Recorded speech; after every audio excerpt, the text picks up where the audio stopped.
Good morning. This is Ron Mickens, fraud upon the court. The truth is in the details. So, what? You got to stay with me. One lie leads to another lie. The only thing that you can get from a lie is another lie. State Attorney Jerry Hill, he orchestrated this conspiracy to deprive Ron and Gloria Mickens of all of our constitutional and civil rights.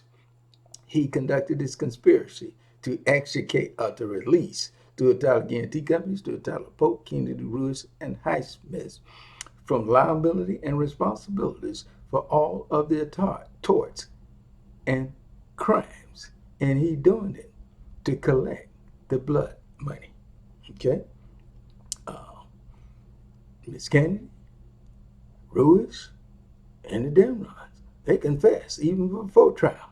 They confessed in their deposition and affidavit, and even confessed in the State Attorney Jerry Hill's so-called investigative report. When we got to trial, Judge Strickland examined Miss Canady himself when she took the stand. She confessed. They all knew that the co-conspirators had conspired and committed all of these torts and crimes against us, Ron and Gloria Mickens. And we had not did anything to what? To anyone. We had not infringed on anybody's rights or property. Jerry Hill, he conspired with Stewart Title Guaranty Company's attorneys to file a fake, frivolous, false complaint to deprive us of all of our constitutional and civil rights, to obstruct justice, to obstruct criminal investigations by the sheriff, the FBI, FDLE, and other law enforcement agencies. He filed this frivolous fake complaint to maliciously misuse and abuse the legal process, to maliciously prosecute us, and to fraudulently obtain and main these fraudulent misrepresentation, void orders, and void judgments to destroy us. Even obtain these orders to set us up to be murdered by a sheriff's SWAT team. They're set up to totally destroy us for the blood money. Judge Strickland was the trial judge. We prevailed. We prevailed on the merits of our counterclaim. But Judge Strickland is going to replace his final judgment on our counterclaim with his own personal, unique remedy / judgment. In other words, Judge Strickland want us to hold the wrongdoers harmless and extricate them from the liabilities, extricate them from having to pay us our claims for damages, attorney fees, and costs. So naturally, we said no to that. That was not right. We went to court and we prevailed. So we entitled to the relief in which we prayed for, in which we were entitled to. So we have to go to the appeals court. We prevailed on appeal. Second District Court of Appeal had to reverse Judge Strickland's own personal unique remedy because the relief that he provided was unsupported by the pleadings, unsupported by the evidence, and objected to by both parties. Okay? But the Second District Court of Appeal put this kind of coded message in their opinion. They said to Judge Strickland, if you again base your final judgment on the determination that the deed is void, then Chase or its successor in interest is an indispensable party to this action. Now, what do you mean by if? Judge Strickland had already entered final judgment on the quitclaim deed. He determined that the quitclaim deed was void ab initio from the very beginning. But this was this coded message that was really authorizing Judge Strickland to disqualify himself or to recuse himself, because now he was required to give us a final judgment, not just on 5 claims and damages, fees, and costs for 5 claims, but now for 27 claims against Stewart Title Guaranty Company, Stewart Title of Polk, Canady, Rewis, Highsmith, and the Damrons. Okay? So he didn't want to give us a judgment for 5. So this is why he disqualifies himself, and the courts allow him to disqualify himself to allow Judge Moore to come in and perpetrate her fraud. She came in and made this material misrepresentation, imposing this material misrepresentation, saying that Ron and Gloria Mickens essentially desired and sought rescission. This was a game changer. This was a non sequitur. This deprived us of all of our constitutional and civil rights. This reduced us to less than slaves, to less than 3/5 humans. I'm talking about no constitution and civil rights. You didn't even have a legal right. This was a death sentence. Okay? And what? This was arbitrary. This was capricious. It was outrageous. And what? The proof was already in the pudding. We had already demonstrated what we desired and what we sought because we had prevailed on 5 claims and we had filed additional claims and causes of action against all of the indispensable and necessary parties. Judge Moore, fraudulent order of rescission is void. It is of no legal force or effect because both parties agreed and corroborated that it was uninvoked. Neither one of us invoked Judge Moore's subject matter jurisdiction for rescission. So it was unauthorized. She lacked jurisdiction. It was unavailable.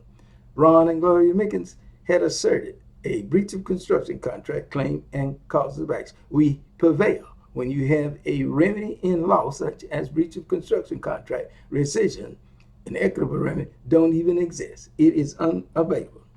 Judge Moore rescission judgment was unnoticed, undesired, unavailable, unsought, unpled, alleged, unheard, unsolicited, unlitigated, unadjudicated, unnecessary, inappropriate, improper, and objected to by both parties. It was arbitrary. It was capricious. It was outrageous. It was malicious. It was intentional. Judge Moore imposed her order based on the fraudulent misrepresentation that Ron and Gloria Mickens essentially desired and sought rescission. Both parties corroborated and agreed that this was factually and legally incorrect for a number of reasons.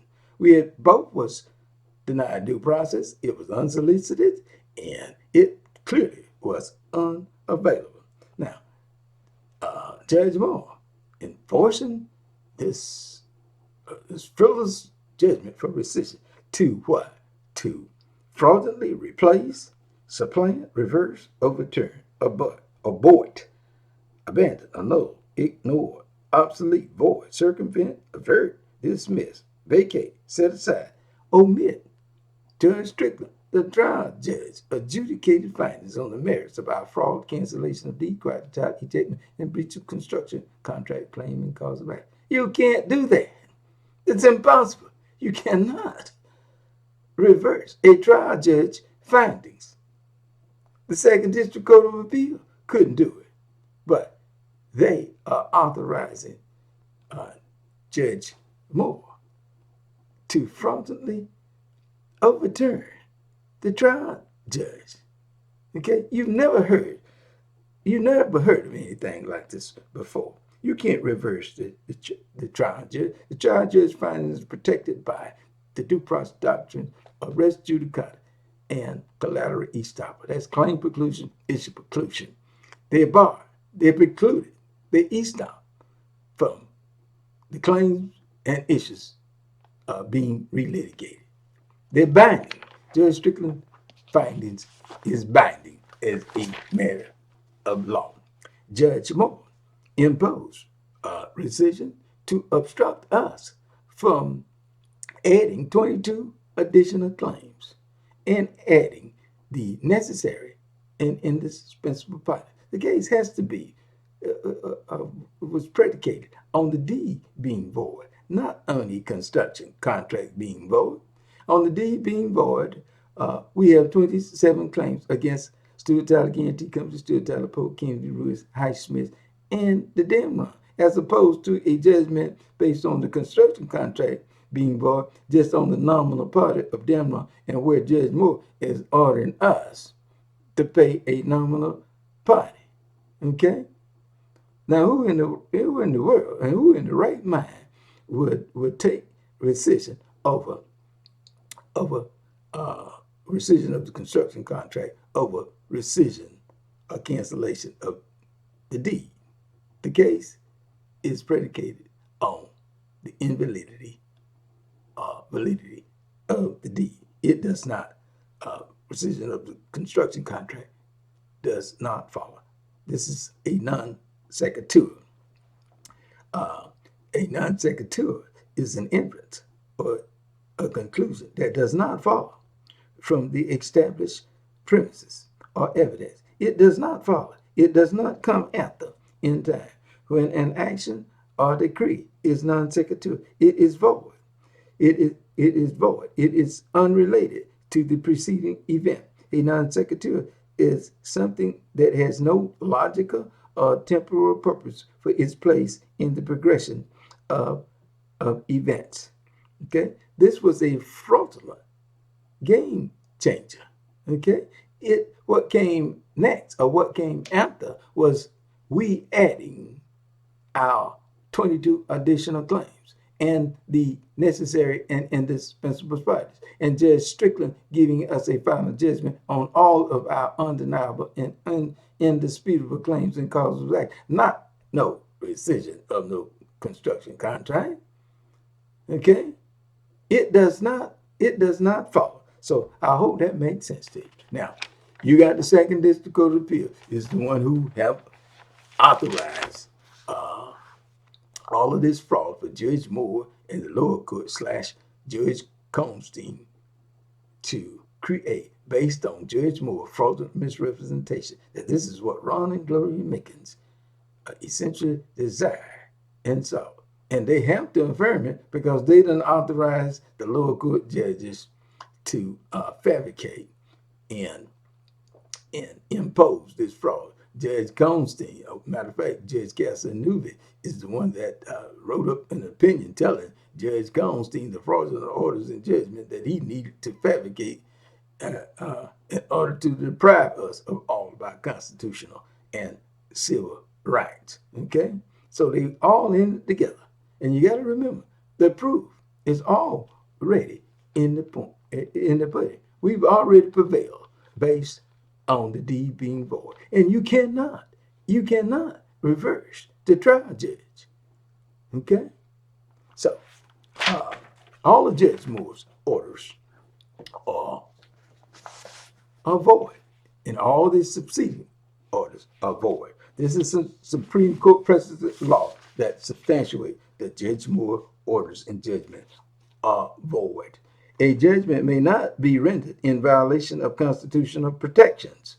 The validity of a judgment may be affected by a failure to give the constitutionally required due process, notice, and an opportunity to be heard.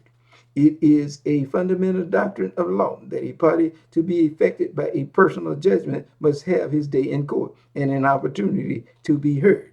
Every person is entitled to an opportunity to be heard in a court of law upon every question involving his rights or interests. We had no opportunity to be heard when it came to rescission. A judgment of a court without hearing the party or giving him an opportunity to be heard is not a judicial determination of his rights and is not entitled to respect in any other tribunal. A void judgment does not create any binding obligation. If a court grants relief, which under the circumstances it hasn't any authority to grant, its judgment is to that extent void. An illegal order is forever void. An order that exceeds the jurisdiction of the court is void and can be attacked in any proceeding in any court where the validity of the judgment comes into issue. If a court grants relief, which under the circumstances it hasn't any authority to grant, its judgment is to that extent void. A void judgment does not create any binding obligation. An order that exceeds the jurisdiction of the court is void. are avoidable and can be attacked in any proceeding, in any court, where the validity of the judgment comes into issue. Judge Moore, orders and judgment is clearly void. Now, I want you to understand too that I've had to keep a low profile for several years because my family, all my friends, associates, matter of fact, the entire uh, community was convinced, like I was, that they were going to murder me. They were going to put a contract out to murder me. They had already sent a sheriff SWAT team out to murder us based on fraudulent orders and judgment. They had already had me falsely arrested and in prison for telling the truth. Okay, so they had already branded us as being what, lawless. Okay, the superintendent in school had stigmatized me as being like a Columbine high school, Conyers, Georgia murderer. So they just stigmatized me, just set me up to be murdered, to be assassinated. Okay, and they all just rallied behind all this fraud. Okay, they have been what? They've been caught in a matrix of lies. Okay, and they can't get out of it. Okay, Judge Moore order is void. It is of no legal force or effect. Okay, so what we got to do? We got to subscribe. We got to share. People with knowledge is power. We got to do this for our community. We got to do it for our children. Okay? Okay. You got to remember, in the words of Ida B. Wells, the way you right wrongs is to shine the light of truth upon them. Now, I'm going to be seeing you down the road because I got to break it down to you. Okay? But we got to share. So stay tuned, and I'll talk to you later.